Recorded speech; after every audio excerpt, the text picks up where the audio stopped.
ನಮಸ್ಕಾರ. ಸ್ಪರ್ಧಾತ್ಮಕ ಪರೀಕ್ಷೆಗಳಿಗೆ ತಯಾರಿ ನಡೆಸುವಾಗ ಬರೀ ಸುದ್ದಿಗಳನ್ನ ತಿಳಿದುಕೊಂಡ್ರೆ ಸಾಲದು. ಆ ಸುದ್ದಿಗಳ ಹಿಂದಿರೋ ಸಂಬಂಧ, ಆ ಕನೆಕ್ಷನ್ ಅರ್ಥ ಮಾಡಿಕೊಳ್ಳೋದಿದೆಯಲ್ಲ, ಅದೇ ಅಸಲಿ ಆಟ. ಈ ವಾರದ ವಿಶ್ಲೇಷಣೆಯಲ್ಲಿ ನಾವು ಹೊರಟಿರುವುದೇ ಅದನ್ನ. ಬನ್ನಿ, ಈ ವಾರದ ಪ್ರಮುಖ ವಿದ್ಯಮಾನಗಳ ಹಿಂದಿನ ವ್ಯೂಹಾತ್ಮಕ ಆಯಾಮಗಳನ್ನ ಒಟ್ಟಿಗೆ ನೋಡೋಣ. ಮೊದಲಿಗೆ ಈ ಪ್ರಶ್ನೆಯನ್ನೊಮ್ಮೆ ನೋಡಿ. ಒಂದು ಕಡೆ ಗ್ರೀನ್ಲ್ಯಾಂಡ್ಗಾಗಿ ನಡೀತಿರುವ ಜಟಾಪಟಿ, ಇನ್ನೊಂದು ಕಡೆ ಏಷ್ಯಾದಲ್ಲಿ ತಂತ್ರಜ್ಞಾನಕ್ಕಾಗಿ ಹುಟ್ಟುತ್ತಿರುವ ಒಂದು ಹೊಸ ಮೈತ್ರಿ. ಇವೆರಡಕ್ಕೂ ಏನು ಸಂಬಂಧ ಅಂತ ಅನಿಸ್ಬೋದಲ್ವಾ? ನೋಡಕ್ಕೆ ಸಂಬಂಧ ಇಲ್ಲದ ಹಾಗೆ ಕಂಡ್ರೂ ಇವೆರಡರ ಹಿಂದೆ ಒಂದೇ ಎಳೆ ಇದೆ. ಅದುವೇ ನಮ್ಮ ಭವಿಷ್ಯವನ್ನು ನಿರ್ಧರಿಸುವ ತಂತ್ರಜ್ಞಾನ ಮತ್ತು ಸಂಪನ್ಮೂಲಗಳ ಮೇಲಿನ ಹಿಡಿತಕ್ಕಾಗಿ ನಡೀತಿರುವ ಜಾಗತಿಕ ಪೈಪೋಟಿ. ಇದೊಂದು ಕುತೂಹಲಕಾರಿ ಜಾಲ. ಬನ್ನಿ ಒಟ್ಟಿಗೆ ಬಿಡಿಸೋಣ. ಹಾಗಾದ್ರೆ ಇವತ್ತಿನ ನಮ್ಮ ಚರ್ಚೆಯನ್ನ 4 ಭಾಗಗಳಾಗಿ ನೋಡೋಣ. ಮೊದಲು ಜಾಗತಿಕ ರಂಗದಲ್ಲಿ ಏನಾಗ್ತಿದೆ ಅಂತ ನೋಡೋಣ. ಆಮೇಲೆ ಭಾರತದ ಪ್ರಮುಖ ಹೆಜ್ಜೆಗಳು. ನಂತರ ತಂತ್ರಜ್ಞಾನ ಮತ್ತು ಸಂಪನ್ಮೂಲಗಳಿಗಾಗಿ ನಡೀತಿರುವ ರೇಸ್. ಮತ್ತು ಕೊನೆಗೆ ಪ್ರಿಲಿಮ್ಸ್ ಪರೀಕ್ಷೆಗೆ ಬೇಕಾದ ಕೆಲವು ಪ್ರಮುಖ ಅಂಶಗಳು. ಇದು ನಿಮ್ಮ ಸ್ಟಡಿ ನೋಟ್ಸ್ ತರಾನೇ ಎಲ್ಲವನ್ನೂ ನೆನಪಿಟ್ಕೊಳ್ಳಲು ಸುಲಭವಾಗುತ್ತೆ. ಸರಿ, ಹಾಗಾದರೆ ಬನ್ನಿ ಶುರು ಮಾಡೋಣ ನಮ್ಮ ಮೊದಲನೇ ವಿಭಾಗದಿಂದ, ಜಾಗತಿಕ ರಂಗ. ನಾವು ಆರಂಭದಲ್ಲಿ ಮಾತಾಡಿದ ಆ ಚುಕ್ಕೆಗಳು ಅಂದ್ರೆ ಗ್ರೀನ್ಲ್ಯಾಂಡ್ ಮತ್ತು ಟೆಕ್ ಅಲಯನ್ಸ್ ಇಲ್ಲಿಂದಲೇ ಒಂದಕ್ಕೊಂದು ಸೇರಲು ಶುರುವಾಗುತ್ತೆ. ಜಗತ್ತಿನ ಯಾವುದೋ ಮೂಲೆಯಲ್ಲಿ ನಡೆಯೋ ಒಂದು ಘಟನೆ ಜಾಗತಿಕ ಶಕ್ತಿ ಸಮತೋಲನವನ್ನ ಹೇಗೆ ಬದಲಾಯಿಸುತ್ತೆ ಅನ್ನೋದನ್ನ ಇಲ್ಲಿ ನೋಡೋಣ. ನಮ್ಮ ಚರ್ಚೆಯನ್ನ ಗ್ರೀನ್ಲ್ಯಾಂಡಿಂದಲೇ ಶುರು ಮಾಡೋಣ. ಇದು ಕೇವಲ ಮಂಜುಗಡ್ಡೆಯ ನಾಡಲ್ಲ. ಇದು ಅಪರೂಪದ ಭೂಮಿಯ ಖನಿಜಗಳ ಅಂದ್ರೆ ರೇರ್ ಅರ್ತ್ ಮಿನರಲ್ಸ್ನ ಒಂದು ದೊಡ್ಡ ಖಜಾನೆ. ಅಷ್ಟೇ ಅಲ್ಲ, ಆರ್ಕ್ಟಿಕ್ ವಲಯದ ಆಯಕಟ್ಟಿನ ಜಾಗದಲ್ಲಿದೆ. ಇದೇ ಕಾರಣಕ್ಕೆ ಇದು ಅಮೆರಿಕ ಮತ್ತು ಯುರೋಪಿಯನ್ ಒಕ್ಕೂಟದ ನಡುವೆ ಒಂದು ದೊಡ್ಡ ಸಂಘರ್ಷದ ಕೇಂದ್ರಬಿಂದುವಾಗಿದೆ. GS ಪೇಪರ್ 2 ದೃಷ್ಟಿಯಿಂದ ಸಂಪನ್ಮೂಲ ಆಧಾರಿತ ಜಿಯೋಪಾಲಿಟಿಕ್ಸ್ಗೆ ಇದೊಂದು ಪರ್ಫೆಕ್ಟ್ ಕೇಸ್ ಸ್ಟಡಿ ಅಂತಾನೆ ಹೇಳ್ಬೋದು. ಈಗ ದಶಕಗಳಷ್ಟು ಹಳೆಯದಾದ ಒಂದು ವಿವಾದದ ಕಡೆ ಗಮನ ಹರಿಸೋಣ. ಚಾಗೋಸ್ ದ್ವೀಪಗಳು. 1965ರಲ್ಲಿ ಬ್ರಿಟನ್ ಈ ಪ್ರದೇಶವನ್ನ ಮಾರಿಷಸ್ನಿಂದ ಬೇರ್ಪಡಿಸಿ ಅಮೆರಿಕಕ್ಕೆ ಒಂದು ಪ್ರಮುಖ ಸೇನಾನೆಲೆ ನಿರ್ಮಿಸಲು ಜಾಗ ಮಾಡಿಕೊಟ್ಟಿತು. ಇದು ಬರೀ ಇತಿಹಾಸದ ಪುಟಗಳಲ್ಲಿರೋ ಘಟನೆ ಅಲ್ಲ, ಬದಲಿಗೆ ವ್ಯೂಹಾತ್ಮಕ ಹಿತಾಸಕ್ತಿಗಳು ಮತ್ತು ವಸಾಹತುಶಾಹಿ ವಿರೋಧಿ ತತ್ವಗಳ ನಡುವೆ ನಡೆತಿರುವ ಒಂದು ಜೀವಂತ ಸಂಘರ್ಷ. ಈ ಸಂಘರ್ಷ ಇವತ್ತಿಗೂ ಹಿಂದೂ ಮಹಾಸಾಗರದ ರಾಜಕೀಯವನ್ನ ಪ್ರಭಾವಿಸ್ತಲೇ ಇದೆ. ಓಕೆ, ಮುಂದಿನ ವಿಷಯಕ್ಕೆ ಹೋಗೋ ಮೊದಲು ಹೈ ಸೀಸ್ ಅಂದ್ರೆ ಏನು ಅಂತ ಸ್ಪಷ್ಟಪಡಿಸೋಣ. ಇದನ್ನ ಹೀಗೆ ಕಲ್ಪಿಸ್ಕೊಳ್ಳಿ: ಯಾವುದೇ ದೇಶದ ಕರಾವಳಿಯಿಂದ 200 ನಾಟಿಕಲ್ ಮೈಲ್ ದಾಟಿದ್ಮೇಲೆ ಸಿಗುವ ವಿಶಾಲವಾದ ಸಾಗರ. ಇದು ಯಾರೊಬ್ಬರ ಸ್ವತ್ತೂ ಅಲ್ಲ. ನಾವು ಮಾತಾಡ್ತಿರೋದು ಭೂಮಿಯ ಮೇಲ್ಮೈಯ ಸುಮಾರು ಅರ್ಧದಷ್ಟು ಭಾಗದ ಬಗ್ಗೆ. ಅಷ್ಟು ದೊಡ್ಡದು ಈ ಪ್ರದೇಶ. ಎಷ್ಟು ದೊಡ್ಡ ಅನಿಯಂತ್ರಿತ ಸಾಗರವನ್ನ ರಕ್ಷಿಸೋಕೆ ಈಗ BBNJ ಒಪ್ಪಂದ ಬಂದಿದೆ. ಇದು ಬಹಳ ದೊಡ್ಡ ವಿಷಯ. ಯಾಕಂದ್ರೆ ಅಂತಾರಾಷ್ಟ್ರೀಯ ಜಲಪ್ರದೇಶದಲ್ಲಿರೋ ಜೀವವೈವಿಧ್ಯವನ್ನ ಕಾಪಾಡಲು ಇದು ಜಗತ್ತಿನ ಮೊದಲ ಕಾನೂನುಬದ್ಧ ಒಪ್ಪಂದ.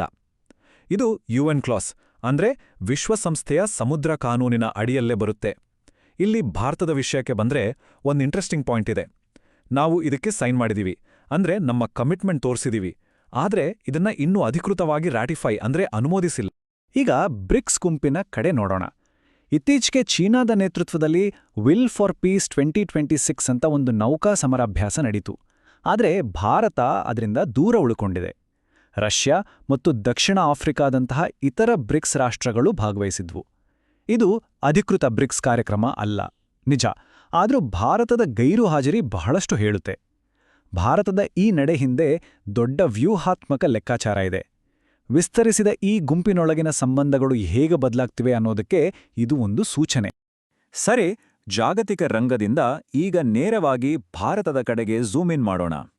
ಈ ವಿಭಾಗದಲ್ಲಿ ನಿಮ್ಮ ಪಠ್ಯಕ್ರಮದ ಭಾರತ ಕೇಂದ್ರಿತ ಭಾಗಕ್ಕೆ ನೇರವಾಗಿ ಸಂಬಂಧಪಟ್ಟ ದೇಶದೊಳಗಿನ ಮತ್ತು ವಿದೇಶಾಂಗ ನೀತಿಯ ಪ್ರಮುಖ ಬೆಳವಣಿಗೆಗಳನ್ನ ನೋಡೋಣ ಬನ್ನಿ. ಈ ಸಂಖ್ಯೆ ನೋಡಿ. ಜಸ್ಟ್ ಇಮ್ಯಾಜಿನ್, 2 ಲಕ್ಷಕ್ಕೂ ಹೆಚ್ಚು ಸ್ಟಾರ್ಟ್ಅಪ್ಗಳು. ಇದು ಸುಮ್ಮನೆ ಒಂದು ನಂಬರ್ ಅಷ್ಟೇ ಅಲ್ಲ, ಇದು ಭಾರತದಲ್ಲಿರುವ ಅದ್ಭುತವಾದ ಉದ್ಯಮಶೀಲತಾ ಶಕ್ತಿಯ ಸಂಕೇತ. ನಾವು ಕೇವಲ ಬೆಳೆಯುತ್ತಿಲ್ಲ, ನಾವು ಈಗ ವಿಶ್ವದ 3ನೇ ಅತಿದೊಡ್ಡ ಸ್ಟಾರ್ಟ್ಅಪ್ ಪರಿಸರ ವ್ಯವಸ್ಥೆಯಾಗಿ ನಿಂತಿದ್ದೇವೆ. ಇದು ನಿಜಕ್ಕೂ ಒಂದು ದೊಡ್ಡ ಸಾಧನೆ. ಈ ಬಾರ್ ಚಾರ್ಟು ಭಾರತದ ನಾವೀನ್ಯತಾ ಪಯಣದ ಒಂದು ಶಕ್ತಿಯುತ ಕಥೆಯನ್ನ ಹೇಳುತ್ತೆ. 2020ರಲ್ಲಿ ನಾವು ಜಾಗತಿಕ ನಾವೀನ್ಯತಾ ಸೂಚ್ಯಂಕದಲ್ಲಿ 48ನೇ ಸ್ಥಾನದಲ್ಲಿದ್ವಿ. ಈಗ ನೋಡಿ, 2025ರ ಹೊತ್ತಿಗೆ 38ನೇ ಸ್ಥಾನಕ್ಕೆ ಜಿಗಿದಿದ್ದೇವೆ. ಆರ್ಥಿಕ ಅಭಿವೃದ್ಧಿ ಬಗ್ಗೆ ಪ್ರಬಂಧ ಬರೆಯುವಾಗ ಈ ಥರದ ಡೇಟಾ ಪಾಯಿಂಟ್ಸು ನಿಮ್ಮ ಉತ್ತರಕ್ಕೆ ಎಷ್ಟು ತೂಕ ಕೊಡುತ್ತೆ ಅಲ್ವಾ? ಚಾಬಹಾರ್ ಬಂದರು ಅಂದ್ರೆ ಕೇವಲ ಒಂದು ಪೋರ್ಟ್ ಅಲ್ಲ, ಇದು ಭಾರತದ ಪಾಲಿಗೆ ಒಂದು ವ್ಯೂಹಾತ್ಮಕ ಚದುರಂಗದ ಕಾಯಿ.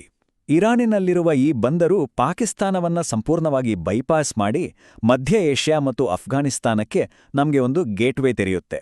ಅಷ್ಟೇ ಮುಖ್ಯವಾಗಿ ಹತ್ತಿರದಲ್ಲೇ ಚೀನಾ ಅಭಿವೃದ್ಧಿಪಡಿಸುತ್ತಿರುವ ಗ್ವಾದರ್ ಬಂದರಿಗೆ ಇದು ಭಾರತದ ನೇರ ಉತ್ತರ. ಸೊ ಇದು ಬರೀ ಟ್ರೇಡ್ ರೂಟ್ ಅಲ್ಲ, ಇದೊಂದು ಜಿಯೋಪೊಲಿಟಿಕಲ್ ಸ್ಟೇಟ್ಮೆಂಟ್. ಇತ್ತೀಚೆಗೆ UAE ಅಧ್ಯಕ್ಷರ ಭಾರತ ಭೇಟಿ ನಮ್ಮ ಸಂಬಂಧವನ್ನು ಇನ್ನಷ್ಟು ಗಟ್ಟಿಗೊಳಿಸಿದ ಒಂದು ಮಹತ್ವದ ಹೆಜ್ಜೆ. ರಕ್ಷಣೆಯಿಂದ ಹಿಡಿದು ಪರಮಾಣು ತಂತ್ರಜ್ಞಾನದವರೆಗೆ, ಹೂಡಿಕೆಯಿಂದ ಹಿಡಿದು ಸೂಪರ್ ಕಂಪ್ಯೂಟಿಂಗ್ವರೆಗೆ ಒಪ್ಪಂದಗಳಾಗಿದೆ.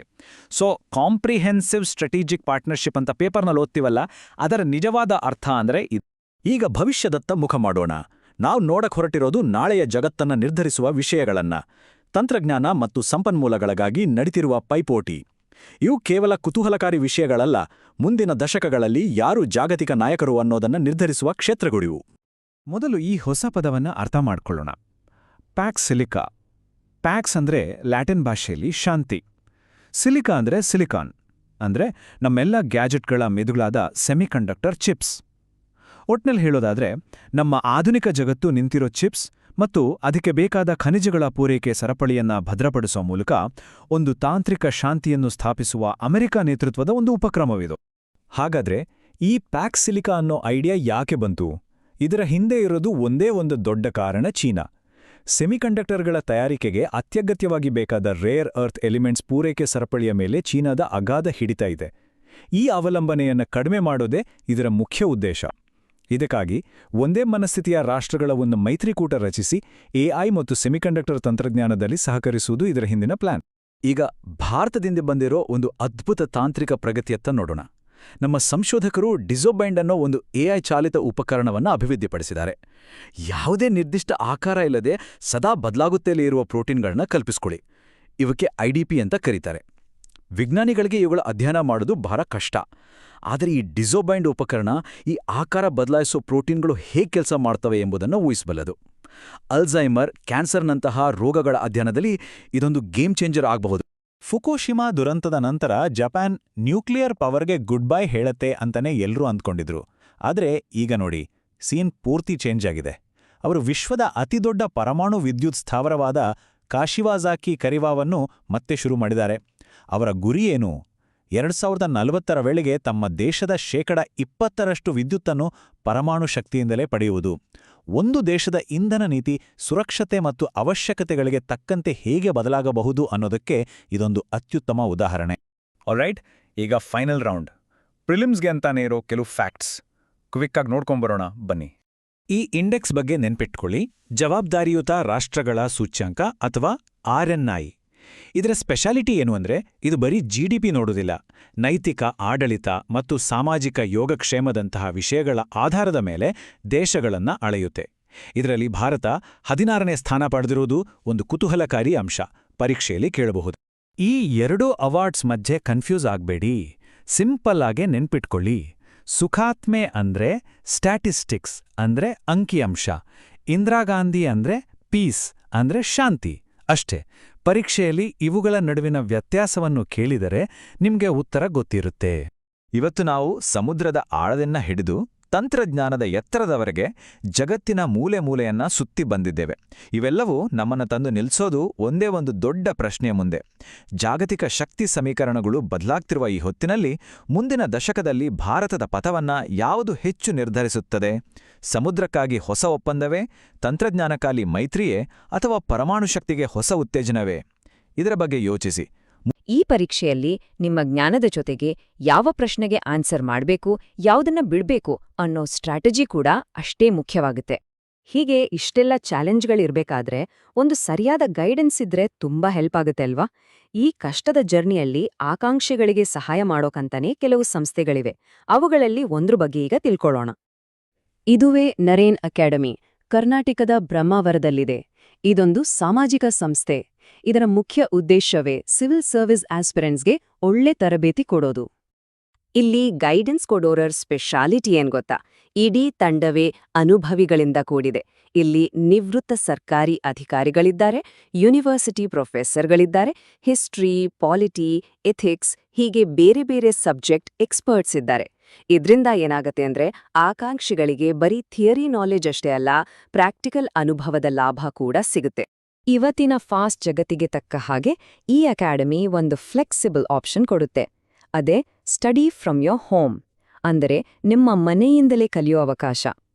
ಇದ್ರಿಂದ ದೂರದ ಊರಲ್ಲಿರೋರಿಗೆ ಅಥವಾ ಕೆಲ್ಸ ಮಾಡ್ಕೊಂಡು ಓದೋರಿಗೆ ತಮ್ಮ ಅನುಕೂಲಕ್ಕೆ ತಕ್ಕಂತೆ ತಯಾರಿ ನಡೆಸೋಕೆ ತುಂಬಾನೇ ಸಹಾಯ ಆಗತ್ತೆ. ಹಾಗಾದ್ರೆ 2026ರ ನಾಗರಿಕ ಸೇವಾ ಪರೀಕ್ಷೆಯ ಈ ದೊಡ್ಡ ಪಯಣವನ್ನ ಇವತ್ತೇ ಶುರು ಮಾಡೋಕೆ ನೀವು ರೆಡಿ ಇದ್ದೀರಾ? ಒಂದು ಮಾತು ನೆನ್ಪಿರ್ಲಿ, ಸಮಯ ಈಗ ನಿಮ್ಮ ಕಡೆಗಿದೆ. ಸರಿಯಾದ ಪ್ಲಾನಿಂಗ್, ಕಠಿಣ ಪರಿಶ್ರಮ, ಜೊತೆಗೆ ಒಂದು ಒಳ್ಳೆ ಗೈಡೆನ್ಸ್, ಇವಿಷ್ಟು ಇದ್ರೆ ನಿಮ್ಮ ಗುರಿಯನ್ನ ತಲುಪೋದು ಖಂಡಿತ ಸಾಧ್ಯ. All the best.